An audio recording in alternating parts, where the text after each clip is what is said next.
Hey guys, welcome to That Florida Feelin'. How is everybody? I hope everybody had a good happy Valentine's Day or happy Singles Awareness Day or just happy February 14th if you are not any of the above. Or if you're one of those people that it was your birthday, happy birthday. I'm sorry that it's probably a very overlooked birthday. I hope you guys are having a good week. It's been an interesting week, but it's been a good week. We're past the Super Bowl. Valentine's Day is over with. President's Day is Monday if you are so inclined to celebrate. And now we're looking forward to St. Patty's Day. Thank you to everybody who participated in the poll in question. Yeah, you guys are awesome. I know I say it every time, but I truly mean it. And I just wanted to say thank you. I hope you guys enjoyed learning about alligators. I really didn't know that the episode was going to be that long and or was going to be received that well. They are Florida. They're kind of like Florida's mascot, so I was like, why not? And I'm glad you guys really liked that episode, so thanks for listening to that one. Today I'm going to talk about a topic that is, if you've lived in Florida, you've heard about it. You've probably heard about it even not living in Florida.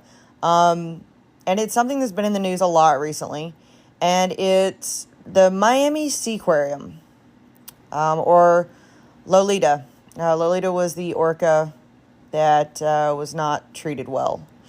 So I'm going to talk about the Miami seaquarium, and we're going to see what it is, and we're going to talk about why it's been in the news so much. So first, what is the Miami seaquarium? The Miami seaquarium is a 38-acre oceanarium located on the island of Virginia Key in Biscayne Bay in Miami-Dade County, Florida. That's really close to downtown Miami. I have actually been to the seaquarium many years ago. I'm talking long time ago, before it started getting in the news daily for doing stupid stuff. This actually was founded in 1955. It is one of the oldest oceanariums in the U.S.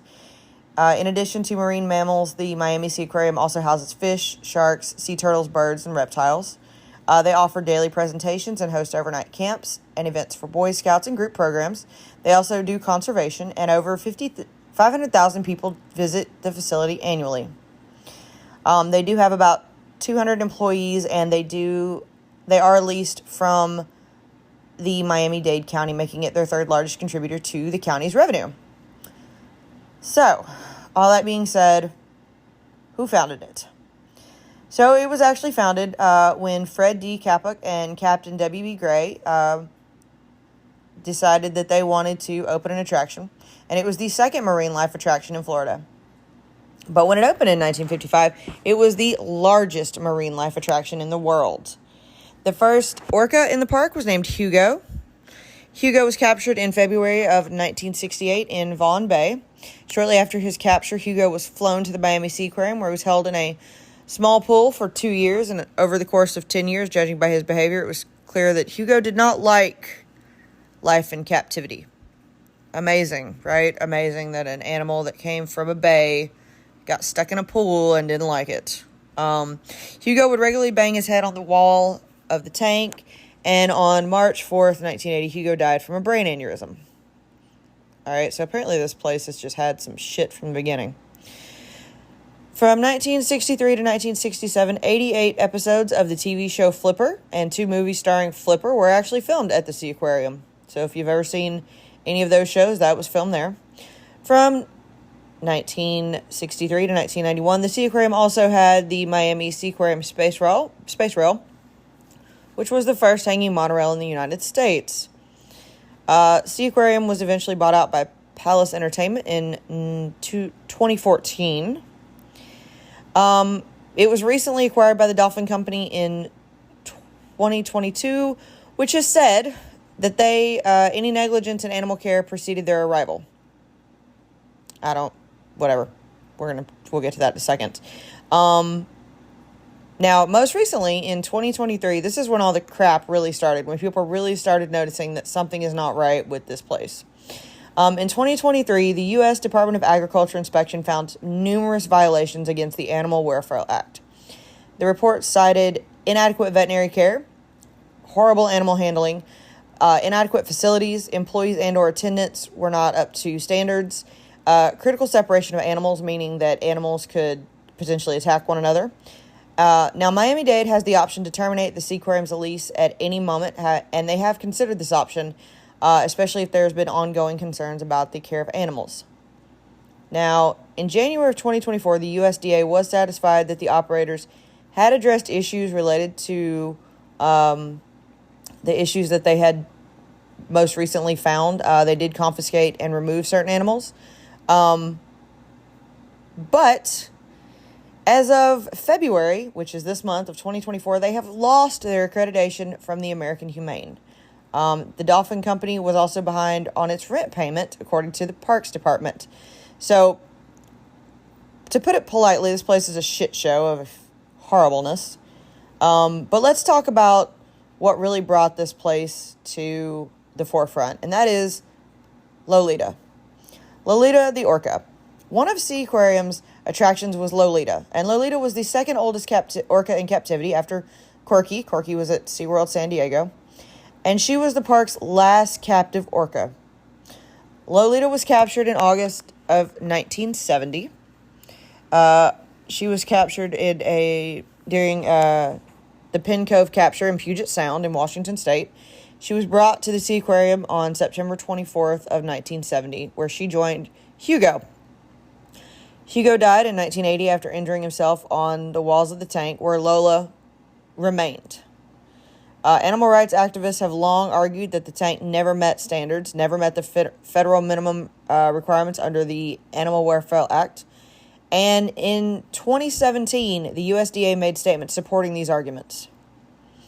In January of 2014, the National Marine Fisheries Service proposed amending the Endangered Species Act to remove the exception that did not include Lola as part of the ESA-listed southern resident orca that lived in Washington and British Columbia waters.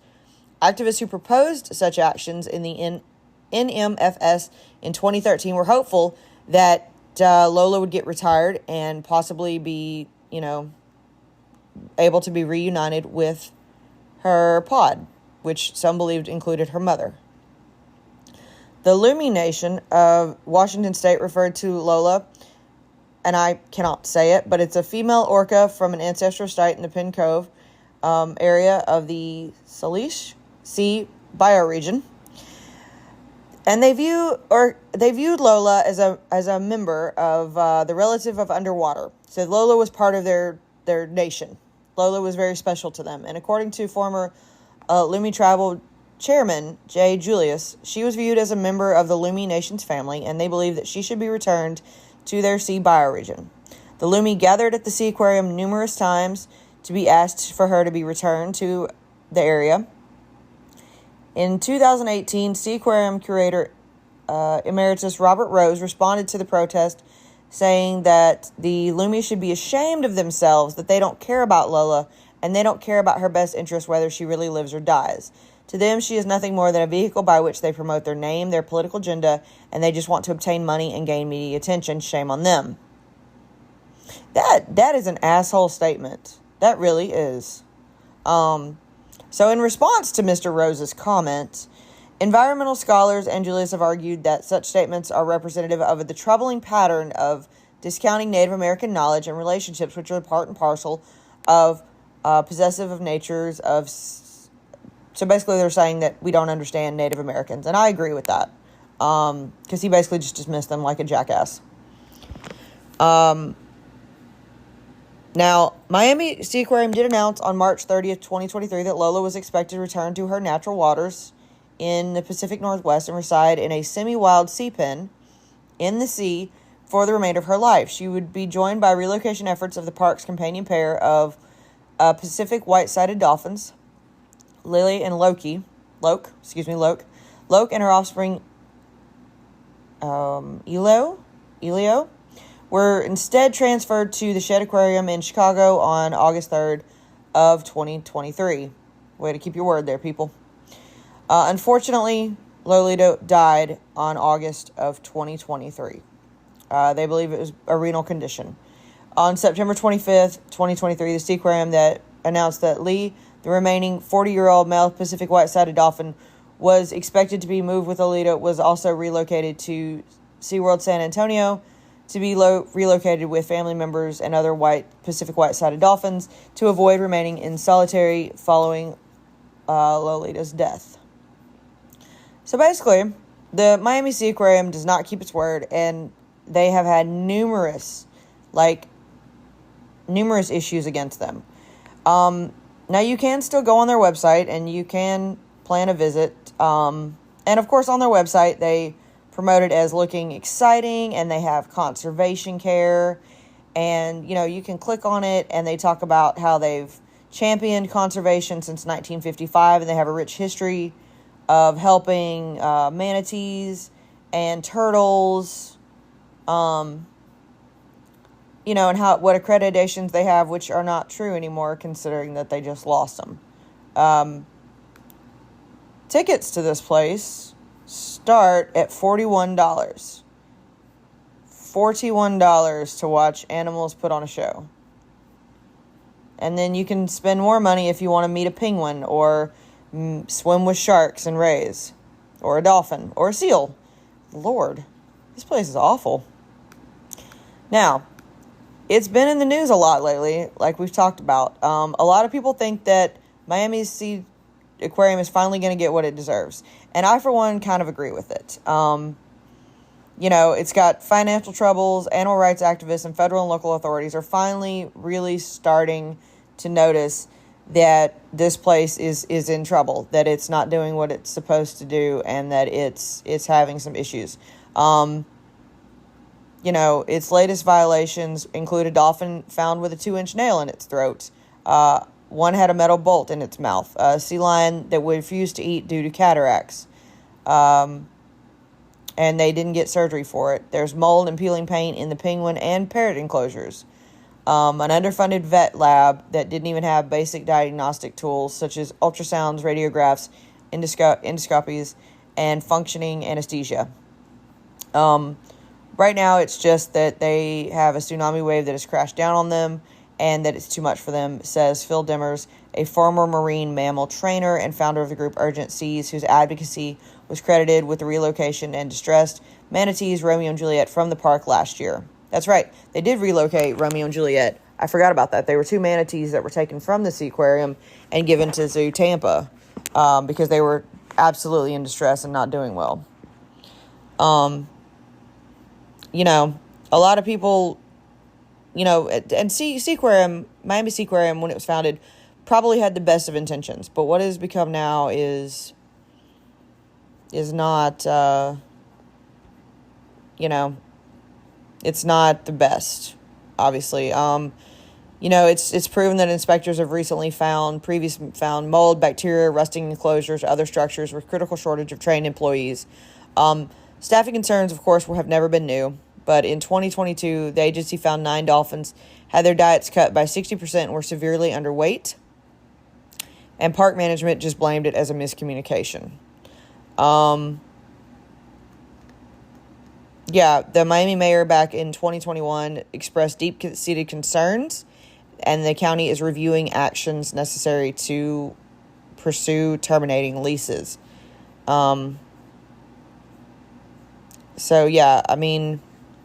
I think they were hopeful when the dolphin company took over. But unfortunately, it seems like they have not been able to overturn what they've gotten. And now that they've lost their American Humane Association accreditation, that's just, I've actually got when I was doing my research on this, I found a news report from 3 days ago, where the U.S. Department of Inspection in January found multiple repeat violations, and the U.S. Animal Plant Health Service inspection, they just did a recent survey or a recent inspection on the 9th of January, and they found water issues with flamingos wading in dirty water, the dolphin pool in disrepair, perimeter fence allowing stray cats in, and trespassers, bird enclosures with rough and jagged surfaces that can injure animals. The sea lion pools are not correct. yeah, and they pretty much yanked their, yeah, you can actually see, so because it's public knowledge, you can actually pull their inspection report. That's crazy. But yeah, and in order for the Sea Aquarium to maintain its lease agreement with Miami-Dade, they had to maintain the certification, and now it's currently not certified with the American Humane Association. So that's not good. I feel like this is probably the end of the seaquarium. Yeah, they're facing numerous animal neglect charges. So yeah, I just thought that I've seen a lot about this in the news, especially over with Lolita, and more recently with, more people going down there and protesting against it. And I think they should. I really think that they should close it. I think that this is not how animals are. Wonderful creatures, and they're not meant to be put on display like this, and that you should just let them be. And so I think that Miami-Dade should shut them down. I really do. I don't know how you guys feel about it. Normally I'm not on such a soapbox about this thing, but just between the Lolita thing and the manatees, and then hearing about it more recently, especially since they've lost their accreditation, I just thought that this was something that we should put on a podcast topic and talk about, especially because I've seen it more recently, and I know if you've lived in Florida, you've heard about it. And so I just thought that I would put it all in one podcast, and that we would talk about, what's going on in the seaquarium. So that is what's going on. I'm sure that we'll hear more, especially if they do actually lose their lease, which I personally kind of hope they do, but that's just me. But yeah, so fun stuff. Promise next week will be a much better topic. I just felt like this was relevant for right now. Thank you guys for listening to me ramble on in my soapbox for a couple 20 minutes about a topic that I feel passionate about. I hope you guys have a wonderful week. No Florida man. I feel like we just talked about an entire Florida man corporation. But yeah, I hope you guys have an awesome week. Thank you so much for listening. If you agree with me or don't, that's fine. Feel free to comment. If you have a topic that you want to hear, reach out. You can find me on any of the social media pages. I am finally getting YouTube kind of up. I'm getting the shorts things and the food reviews. As always, TikTok, Facebook, love the memes, keep sharing them. Instagram, I love seeing you guys' pictures, and I try to share them to stories, so keep doing that. Thank you again, guys, so much. Fun things are coming, I promise. Great topics are coming. If you have a topic, please just reach out and say that I want to hear this. Or if you think that, you'd be a fun guest, reach out. I'm open to pretty much anything. All right, guys, I hope you guys have a great week. Don't forget to drink your water, wear your sunscreen, and as always, guys, that's your daily dose of sunshine.